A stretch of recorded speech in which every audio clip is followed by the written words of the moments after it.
Xin chào các bạn đã trở lại với kênh của mình. Và ngày hôm nay mình sẽ giới thiệu những cái Wixi của mình nha.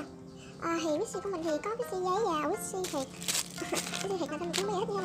Đây là đống Wixi của mình. Ok, bây giờ mình sẽ giới thiệu với các bạn nha. Ok, đầu tiên thì Wixi handmade thì mình có cái này. Đây là Wixi màng thầu các bạn. Ở đây nó có cái lỗ khí nè. Khi bóp thì nó cũng khá chậm tăng, nhưng mà khi mình bệnh cái lỗ khí lại thì bóp nó sẽ chậm tăng hơn nha. Mình sẽ bóp cho các bạn xem thử. Đó, thì mình bệnh lỗ khí này nè. Thì mình vẽ cái mặt cũng khá là dễ thương đúng không? Nó cũng khá là chậm tăng thôi. Khi bóp ra cái lỗ khí này nó hot khí rồi các bạn. Tiếp theo mình có Wixi handmade bánh kem cầu vồng. Đây là cái bao bì này mình làm, mình tô màu tùm lum hết. Này. Đây là cái Wixi để mình sẽ lấy cho các bạn coi.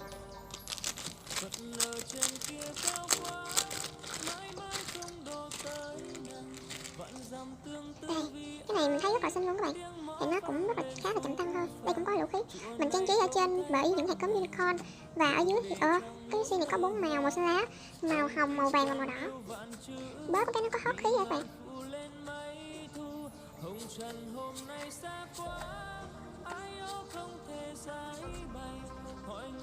Đây là cái Wixi handmade cuối cùng mình lấy ý tưởng mình làm là một hình trái dâu. Thì đây nó cũng có bao bì nè. Cái chữ strawberry này mình viết sai các bạn, thiếu một chữ đó cô yêu. Làm sao là strawberry dâu tây.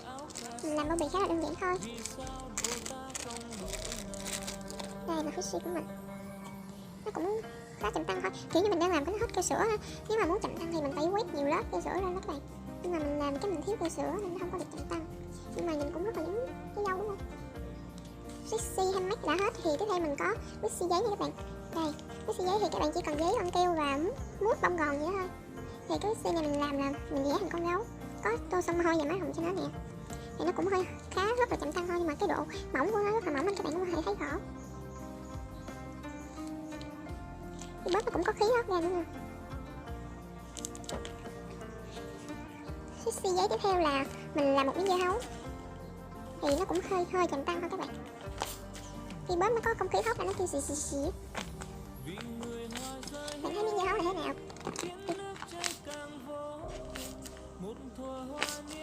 Rất là chậm tăng.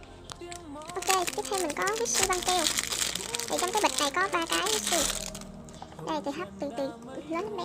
Thì mình sẽ bóp cái nhỏ trước. Thì này Wixi này làm rất là đơn giản, chỉ cần băng keo và bông lau bản, bông nước vậy thôi.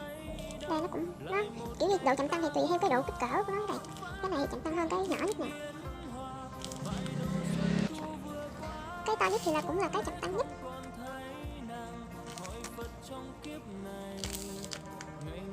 Các bạn nào muốn mình hướng dẫn làm những cái Wixi giấy hoặc là Wixi handmade thì để lại bình luận ở dưới nha. Cái này thì mình trang trí bằng cách là lấy bút lông các bạn, mình vẽ mặt hay vẽ cái gì đó, vẽ theo đồ vật mà mình yêu thích các bạn. Đó là cách trang trí, nhưng mà mình thì không có bút lông, mình chưa có mua bút lông nên mình chưa có trang trí cái mấy cái này. Và tiếp theo mình có Wixi này, là kiểu như là không phải là Wixi, kiểu như Wixi thật nhưng mà không phải là Wixi chính hãng nha các bạn. Đây cái này rất là đã luôn á, thì mình chơi với nó bị dắt ở bên hông nè, cũng rất là chậm tăng luôn. Kiểu như đây là Wixi khô gì mình bóp á, cái nó có mấy cái lần nhân nhân nè. Đây là cái bánh kem, Wixi bánh kem. Nó rất là chậm tăng luôn. Nó chưa có trội lắm nha.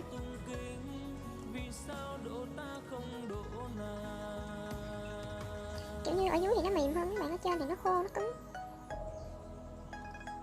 Cái này mình mua ở ngoài nhà sách đó, giá là 55.000.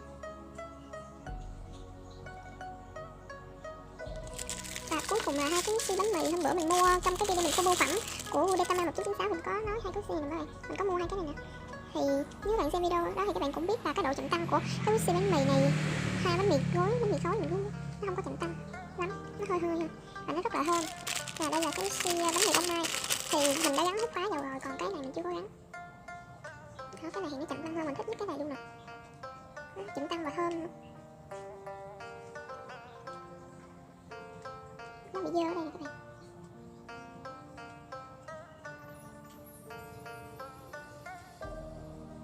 Rồi cái này thì mình bóp biết nó bị lỗi ở đây luôn. Đó là những chỗ lỗi của nó, các bạn, nó bị rách. Nhưng mà nó vẫn rất là mềm và thơm luôn á, mình rất là thương.